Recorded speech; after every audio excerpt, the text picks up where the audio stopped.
Hello বন্ধুরা, welcome to only sports video. এই ভিডিওতে আবারও আইএসএল নিয়ে কথা হলো। তো আইএসএলে Jamshedpur FC versus Mohun Bagan semifinal 2।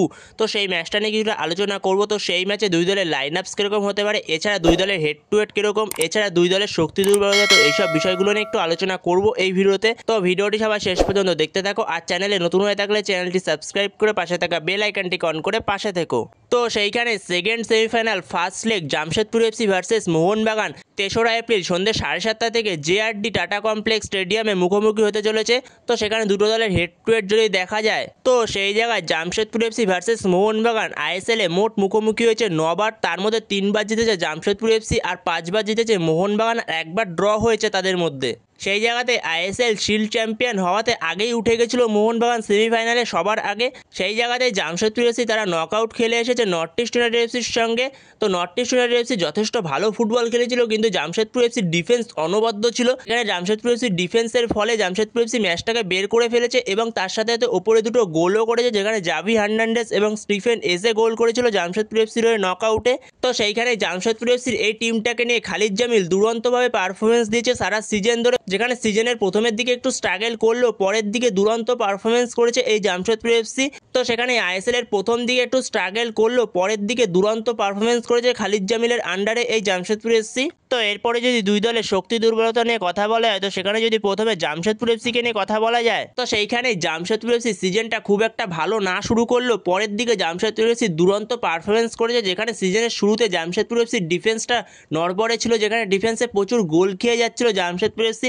এমন দুটো ম্যাচ ছিল, দুটো ম্যাচে পরপর 5টা করে গোল খেয়েছিল জামশেদপুর এফসি। তো তারপরের থেকে জামশেদপুর এফসি ফিরে আসে। তো সেখানে জামশেদপুর এফসি অনবদ্য কামব্যাক করে তারপর থেকে খালিদ জামিলের আন্ডারে। তো সেখানে খালিদ জামিল দুরন্ত পারফরমেন্স করেছে এই জামশেদপুর এফসির টিমটাকে নিয়ে। তো সেই জায়গাতে যদি জামশেদপুর এফসির এখন বর্তমান সময় তাদের শক্তি দুর্বলতা দেখা যায়, তো সেখানে জামশেদপুর এফসির ডিফেন্স যথেষ্ট ভালো রয়েছে। যেখানে আগের দিন ডিফেন্সে প্রণয় হালদার দুরন্ত পারফরমেন্স করেছে।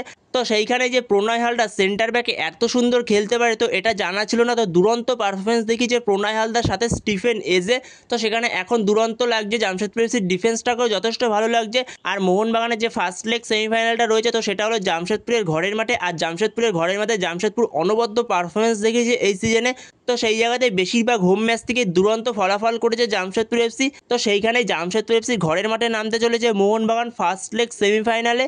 তো সেখানে জামশেদপুর এফসির ডিফেন্সও যথেষ্ট ভালো রয়েছে এই মুহূর্তে, এছাড়া মাঝমাঠও যথেষ্ট ভালো রয়েছে। তো সেইখানে ডিফেন্সটা যথেষ্ট ভালো রয়েছে, কিন্তু এই ডিফেন্সের উপর একটু প্রেশার করলে গোল পাবে মোহনবাগান। তো সেই জায়গাতে মোহনবাগানের যে অ্যাটাক রয়েছে, মোহনবাগান অবশ্যই গোল পাবে। জামশেদপুরে এই ডিফেন্সের উপর একটু প্রেশার ক্রিয়েট করলেই মোহনবাগান গোল পাবে। তো সেইখানে জামশেদপুর এফসির ডিফেন্সটা বর্তমান সময় ভালোই লাগছে, কিন্তু মাঝমাঠটা একটু নড়বড়ে রয়েছে জামশেদপুর এফসি।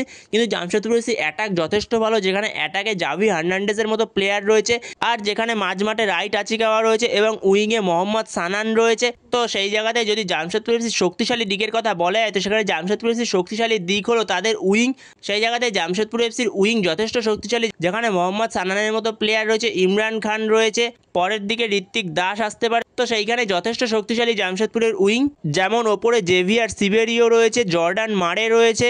তো সেখানে ওপরের অ্যাটাক দুরন্ত রয়েছে জামশেদপুর এফসির কাছে। তো সেখানে জামশেদপুর এফসি যথেষ্ট ভালো লাগছে বর্তমান সময়। তো এরপরে যদি মোহনবাগানের শক্তি দুর্বলতা নিয়ে কথা বলা হয়, তো সেখানে মোহনবাগান তো অনবদ্য পারফরমেন্স করেছে, পুরো সিজন জুড়ে অনবদ্য ছিল মোহনবাগানের পারফরমেন্স। তো যেখানে মোহনবাগানের ডিফেন্স থেকে শুরু করে মাঝমাঠ অ্যাটাক সব জায়গাতেই মোহনবাগান দুরন্ত পারফরমেন্স দেখিয়েছে। যেখানে মোহনবাগানের উইং তো যথেষ্ট শক্তিশালী। তো যেখানে মোহনবাগানের এক পাশের উইংয়ে রয়েছে লিস্টন ক্লস, আরেক পাশের উইংয়ে রয়েছে মানবীর সিং। যেখানে মোহনবাগান পুরো সিজনে 24টা ম্যাচ খেলেছে, 24টা ম্যাচের মধ্যে 17টা জয় পেয়েছিল, 5টা ড্র করেছিল এবং 2টো ম্যাচ হেরেছিল। 24টা ম্যাচের মধ্যে 2টো ম্যাচ হেরেছিল, 22টা ম্যাচ অপরাজিত ছিল। তো সেখানে অনবদ্য স্ট্যাটিস্টিক মোহনবাগানের এই সিজনে সব জায়গাতেই মোহনবাগান এগিয়ে ছিল, গোল ডিফারেন্স, গোল খাওয়ার দিক থেকে এবং ক্লিন শিটের দিক থেকে সব জায়গাতেই মোহনবাগান অনবদ্য ছিল। সবথেকে বেশি পয়েন্ট মোহনবাগানের এই সিজনে, যেখানে মোহনবাগানের সবথেকে বেশি পয়েন্টও করেছিল মোহনবাগান 56 পয়েন্ট, আইএসএল এর অল টাইম টাইম হিস্ট্রিতে। তো সেই জায়গাতে মোহনবাগান অনবদ্য ছিল এই সিজনে। তো সেখানে মোহনবাগান আবারও নামছে সেমিফাইনাল খেলতে অনেক দিন পরে ছুটি কাটিয়ে। তো সেইখানে মলিনার মাথাতে একটাই চিন্তা থাকবে, যেন একটা গোল করে আসা যায় জামশেদপুরের ঘরের মাঠ থেকে, 1-0 করে লিড নিয়ে আসা যায় অন্তত। তো সেইখানে জামশেদপুর খুবই শক্তিশালী হয় ঘরের মাঠে, খুবই শক্তিশালীভাবে খেলে জামশেদপুর ঘরের মাঠে, দুরন্ত পারফরমেন্স করে ঘরের মাঠে। যদি একটা গোলে লিড নিয়ে আসতে পারে মোহনবাগান জামশেদপুরের ঘরের মাঠ থেকে, তো অনেকটা ইজিলি হয়ে যাবে মোহনবাগানের কাছে সেকেন্ড লেগটা যুবভারতীতে। তো সেখানে মোহনবাগান ইজিলি খেলতে পারবে সেকেন্ড লেগটা। তো সেখানে যদি এরপরে দু দলের লাইন আপস নিয়ে আলোচনা করা যায়, তো সেখানে যদি প্রথমে জামশেদপুরের লাইন আপস নিয়ে আলোচনা করা যায়, তো সেইখানে জামশেদপুরের কোচ খালিদ জামিল সে 4-4-2 ফরমেশনে যেতে পারে মোহনবাগানের বিরুদ্ধে, যেখানে জামশেদপুরের হয়ে গোলে স্টার্ট করবে আলবিনো গোমস, যেখানে 4 জনের ডিফেন্সের মধ্যে লেফট ব্যাকে স্টার্ট করবে মোহাম্মদ উবেশ, আর রাইট ব্যাকে স্টার্ট করবে আশুতোষ মেহতা।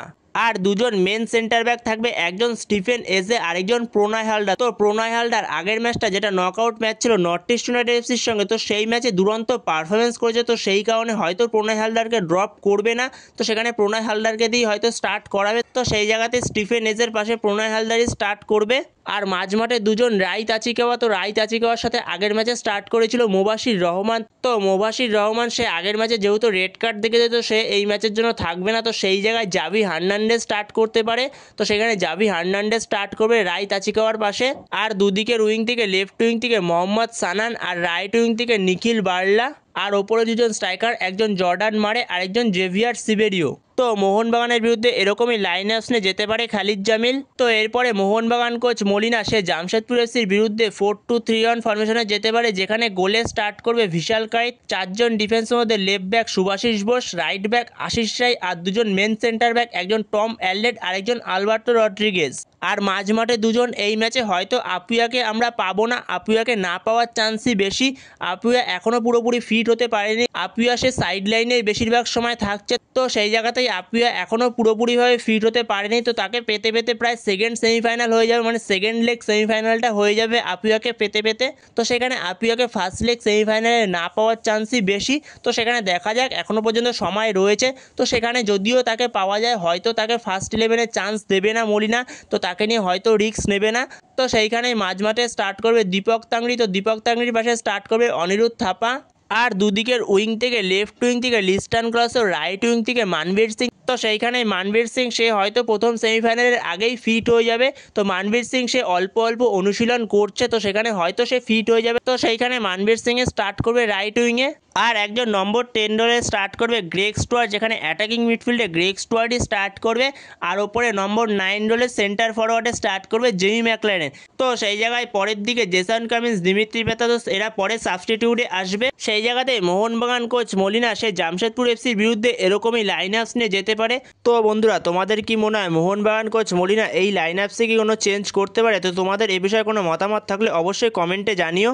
তো বন্ধুরা, এই ভিডিওতে এই পর্যন্তই। তো এই ভিডিওতে এই আপডেটগুলো নিয়ে আলোচনা করার ছিল। তো ভিডিওটি ভালো লাগলে অবশ্যই লাইক, শেয়ার, সাবস্ক্রাইব করতে ভুলো না। তো নেক্সট ভিডিওতে দেখা হচ্ছে, ততক্ষণের জন্য বাই বাই।